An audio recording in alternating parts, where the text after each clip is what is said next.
12वीं शताब्दी का भारत वीरों की भूमि था। किलों पर केसरिया ध्वज लहराते थे और राजपूत शासक अपनी आन बान शान के लिए प्रसिद्ध थे। इसी भूमि पर अजमेर और दिल्ली का शासन कर रहा था एक युवा, साहसी और पराक्रमी राजा, पृथ्वीराज चौहान। तलवार और धनुष उसके हाथों में ऐसे सधे थे जैसे वे उसी के लिए बने हों। प्रजा उसे न्यायप्रिय और वीर राजा के रूप में पूजती थी। उधर भारत की पश्चिमी सीमा के पार अफगानिस्तान के गजनी में बैठा था एक महत्वाकांक्षी शासक, मोहम्मद गोरी। उसकी आंखों में भारत को जीतने और यहां अपना साम्राज्य स्थापित करने का सपना जल रहा था। उसने कई बार भारत की सीमाओं पर आक्रमण किए, लेकिन इस बार उसका सामना सीधे पृथ्वीराज चौहान से होना तय था।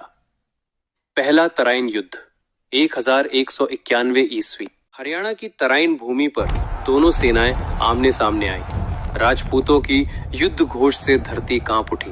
हाथियों, घोड़ों और तलवारों के बीच भयंकर संग्राम छिड़ गया।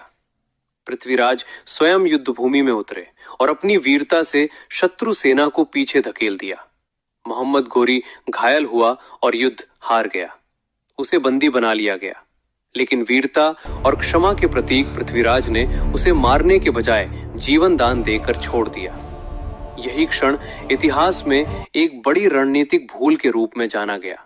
बदले की आग, पराजय और अपमान से जला मोहम्मद गोरी गजनी लौट गया। उसने अपनी हार से सीख ली। उसकी आंखों में अब केवल बदला था। दूसरा तराइन युद्ध 1192 ईस्वी। अगले वर्ष वही तराइन भूमि फिर से युद्ध भूमि बनी। इस बार युद्ध की दिशा बदल चुकी थी। गोरी की तेज घुड़सवार सेना ने राजपूतों की पंक्तियां तोड़ दी।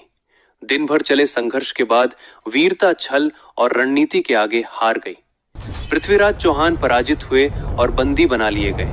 दिल्ली और अजमेर पर गोरी का अधिकार हो गया। भारत के इतिहास में ये एक निर्णायक मोड़ था। पृथ्वीराज का अंत और अमरता। कुछ ऐतिहासिक स्रोतों के अनुसार पृथ्वीराज को अंधा कर मार दिया गया।